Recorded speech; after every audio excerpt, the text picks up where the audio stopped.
ولا تقولوا لمن يقتل في سبيل الله أموات بل أحياء ولكن لا تشعرون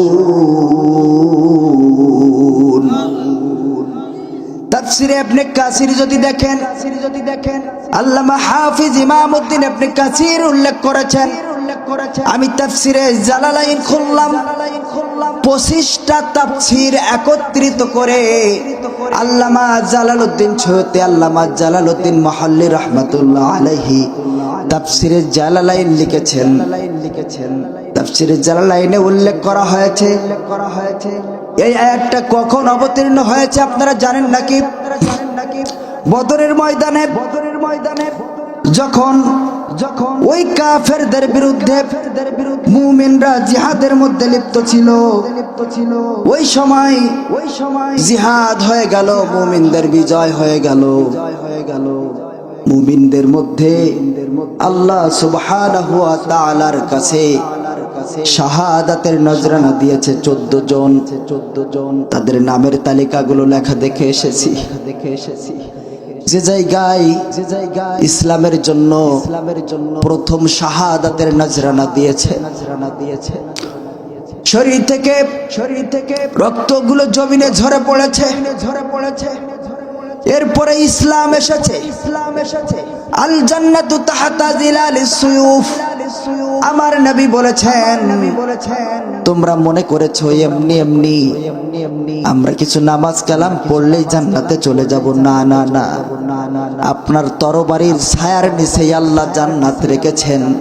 আমার নবী বলেছেন, খবরদার মুমিন, জিহাদ থেকে বিমুখ হও না।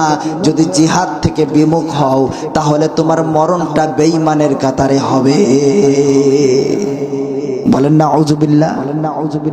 যার দিলের মধ্যে জিহাদের তামান্না আছে, আকাঙ্ক্ষা আছে, শুধু জিহাদ নাও করতে পারে, আল্লাহ তাআলা তার জিহাদের তামান্না থাকার কারণে শাহাদাতের মর্যাদা দান করে দেন।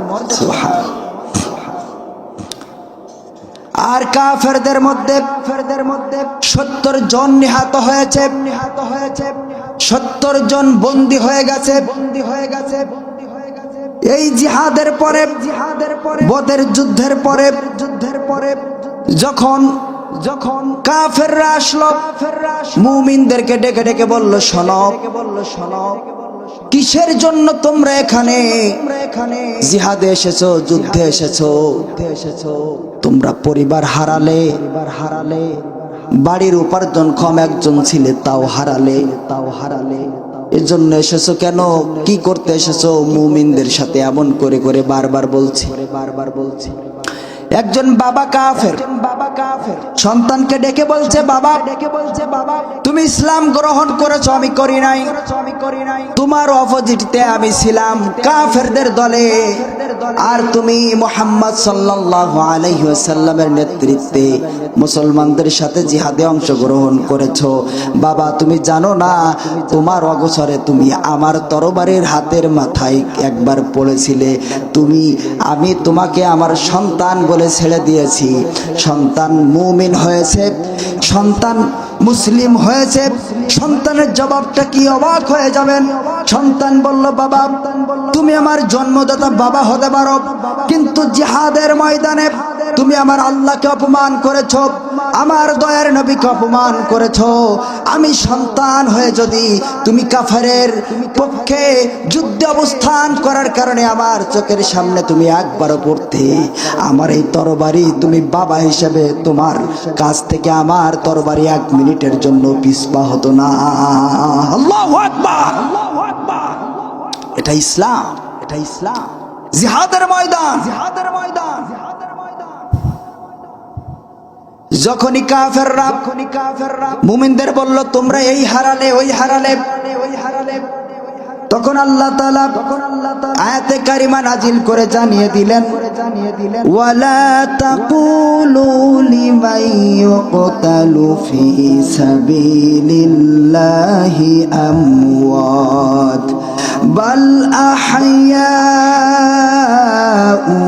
ওয়ালাকিন লা তাশউরুন। আল্লাহু আকবার, আল্লাহু আকবার। তোমরা তাদেরকে মৃত্যু বলো না, মৃত্যু বলো না। তোমরা তাদেরকে মনে করো না তারা মরে গেছে, এমনটা বলো না, বরং তারা জীবিত। ইনদা রাব্বিহিম ইউরযাকুন। তাদেরকে বারযাকি জীবনে আল্লাহ তাআলা জান্নাতে রিজিক দিচ্ছেন। সুবহানাল্লাহ, সুবহানাল্লাহ। তোমরা তাদেরকে মৃত বলো, তাদেরকে মৃত বলো না। আল্লাহ তাআলা জবাব দিয়ে দিলেন, জবাব দিয়ে দিলেন তারা যে জীবিত, তারা যে জীবিত লা ইয়াশউরুন। এটা তোমরা উপলব্ধি করতে পারো না, এটা তোমরা বুঝতে পারো না, তোমরা বুঝতে পারো না। আল্লাহ তাআলা জানিয়ে দিলেন ইন্নাল্লাযীনা ক্বালু রাব্বুনাল্লাহু সুম্মা ইসতাকামু তাতানাজ্জালু আলাইহিমুল মালাইকা আল্লা তাখাফু ওয়ালা তাহজানু ওয়া আবশিরু বিল জান্নাতিল্লাতী কুনতুম তুআদুন। আল্লাহু আকবার। আল্লাহ বললেন ওরা ঈমান আনয়ন করে ঈমান থেকে চ্যুত হয় নাই, এরপরে ইস্তেকামাত ছিল। আমি আল্লাহকে একমাত্র রব হিসেবে গ্রহণ করে নিয়েছে। শুধু তাই নয়, শুধু তাই আমি আল্লাহ তাআলা তার বিপদের সময় তাতানাজ্জালু আলাইহিমুল মালাইকা, আসমান থেকে ফেরেশতা নাজিল করে সাহায্য করেছি। তাই নয়, তাদের কোনো ভয় নাই, টেনশন নাই। তারা দুনিয়া থেকে শহীদের মর্যাদা পেয়ে চলে গেছে। ওরা আমার কাছে জান্নাতের সুসংবাদ নিয়ে রওনা হয়েছে। আল্লাহু আকবার জোরে কর। আমার নবীজি বলেন, নবীজি বলেন তাফসীরে ইবনে কাসিরে এসেছে, আল্লামা হাফিজ ইমামউদ্দিন ইবনে কাসির রাহমাতুল্লাহ আলাইহি উল্লেখ করেছেন, ও দুনিয়ার মানুষেরা, যারা দুনিয়াতে শাহাদাতের নজরানা দিয়েছে, শাহাদাত বরণ করেছে, সবুজ পাখির মধ্যে আল্লাহ তাআলা এই রূহগুলো দেন। রূহগুলো সবুজ পাখির আকৃতি আল্লাহ তাআলা দান করেন। ওই সবুজ পাখির মতো ডানা মেলে মেলে তারা জান্নাতে উঠতে থাকেন। আল্লাহ তাআলার আরশের নিচে গাছে এসে বসেন। এমন সময় আল্লাহ সুবহানাহু ওয়া তাআলা বলতে থাকেন, তুমি কি চাও? তখন এই শহীদ বলে, রব্বুল আলামিন, আমার তো চাওয়ার মতো আর কিছুই নাই, আপনি সবটাই দিয়েছেন।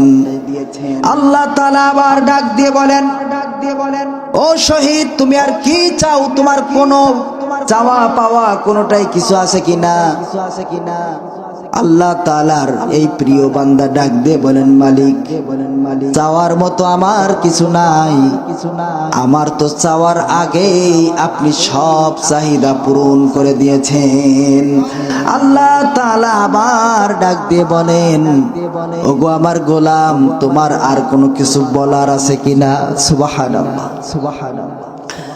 এই শহীদ ব্যক্তি আল্লাহ তাআলার প্রশ্নের জবাবে তখন বলেন, রব্বুল আলামিন, আমার আর একটা আরজি আপনার কাছে আছে।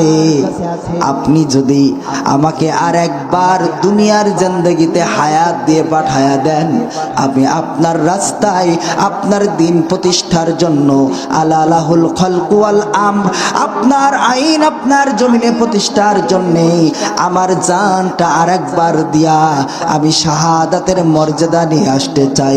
এর মতো এত আনন্দের, এর মতো এত অনেক কিছু পাওয়ার মতো, ভালো লাগার মতো আমার কাছে আর কিছু মনে হয় নাই। সুবহানাল্লাহ। আমি আরেকবার দুনিয়ায় যেতে চাই আর কাফেরদের বিরুদ্ধে ইসলামের পক্ষে লড়াই করে আল্লাহর জমিনে দিন প্রতিষ্ঠা করে আসতে চাই। তার বিনিময়ে আমার জানটা শাহাদাত হবে। শহীদ হওয়ার মাধ্যমে আপনার কাছে ডাবল আমি শহীদের মর্যাদা পেয়ে যাব। এর থেকে বেশি চাওয়ার আমার কাছে আর কিছুই নাই। সুবহানাল্লাহ।